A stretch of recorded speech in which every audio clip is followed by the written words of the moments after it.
On the water squat.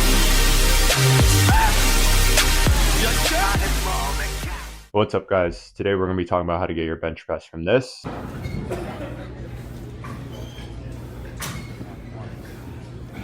Squeeze.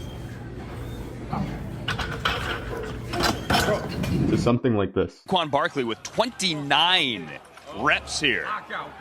29 unofficially for the Penn State running back and the guy that many people believe is the safest pick in this draft. 29 with those shorter arms. A little bit of an advantage for a running back. Nick. All right, it's clearly obvious that Saquon is a different kind of beast, and there's a reason why he's a professionally paid football player.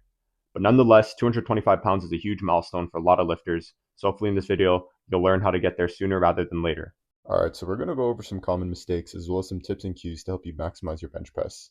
This first clip right here is my second attempt at benching 225, and I'm about 255, 260 pounds here. As you can tell, I'm wearing clothes about 2 sizes too small.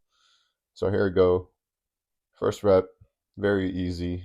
Second rep, also very clean. And then my third rep, able to lock it out. Brother, what's that? What's that, brother? All right, so here I am about half a year later. I'm about 215 to 220 pounds in this clip right here. Much lighter than I was in the previous clip. You got Cena here spotting me. As you can see, just absolutely ripping it, making it look super easy. And, you know, although it's true that bigger guys should be able to lift more and mass moves mass, I think anyone can increase their bench or even hit that 225 pound mark no matter where you are. It's all about training the right way and having the right training methods to increase your bench. Just ripping it out here. I think I hit 11 reps. Just making it look super easy. All right, so this is a more recent clip of me benching.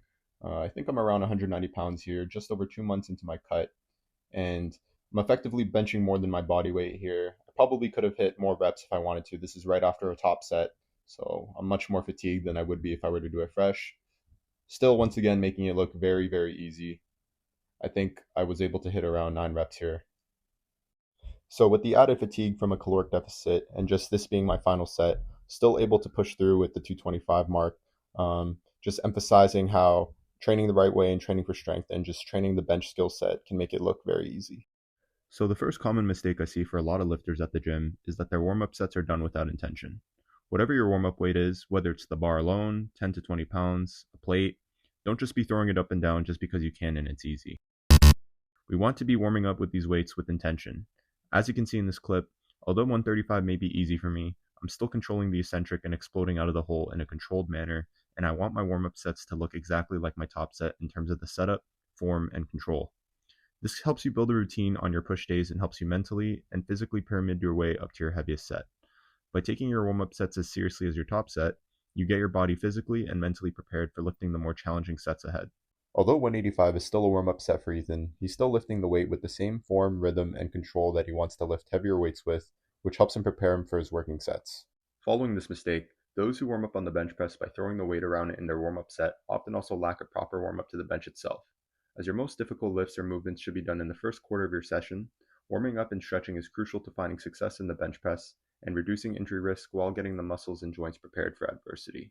Before I begin my first warm-up set, I like to spend 5 to 10 minutes warming up and stretching, which can be beneficial for a lot of lifters who go to the gym during peak periods where the benches are often full and you need to wait for one to be cleared.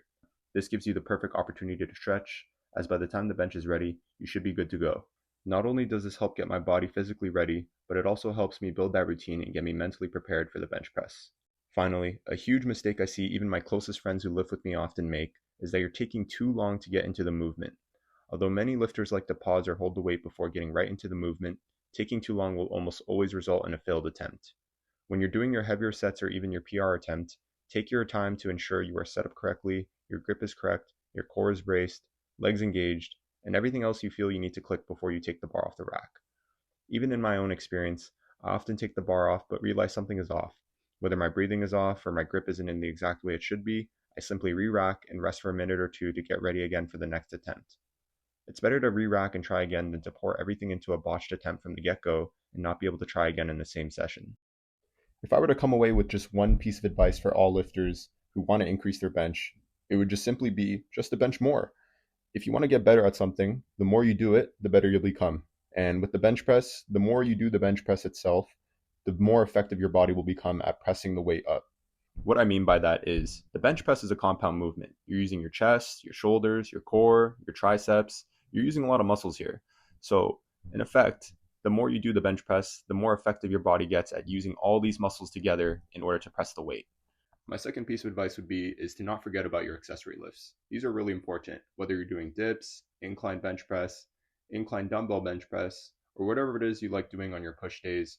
Make sure you're hitting those as well, as they're very important as the bench press is a compound movement. If you're able to do weighted dips, then do weighted dips. Doing these have helped me skyrocket my bench, as the mid to sticking point of the bench is when your triceps really start to take over. So doing these can really help with that. Another neat hack I found myself doing on my bench strength days is something called dead hold. A dead hold is where you load up the bench to a weight that's more than 100% of your 1 rep max, and you practice taking it off the bench and holding it up in the air for 10 plus seconds. It's important to have a spotter here just in case it slips and you die. Just kidding. But practicing holding a really heavy weight off your chest can really let your brain and body know, hey, this is a really heavy weight, get used to holding it. So by the time it comes to bench 225 or your 1 rep max, it becomes a lot more easier than you thought. So in practice, this is really important, as when you go for a bench PR, let's say 225, if you were to go for it for the first time, your body would be like, oh shit, what's happening? This weight is really heavy. And if you're not 100% dialed in, it can be really easily turned into a fail.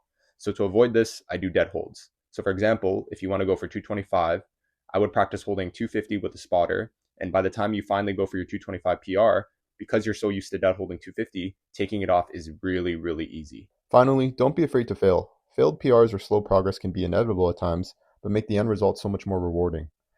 Here's me trying 315 for the first time and getting absolutely smoked. Oh my god, bro. Oh, hell no, man. What the fuck, man? Get your ass. Benching 225 is no easy task and should be an impressive milestone for all lifters, regardless of what others may say. I believe that any lifter can bench 225 with the correct training and intentions and should consider attempting this feat if they haven't already. Besides, who doesn't love the noise of 2 plates clanging together on a bar?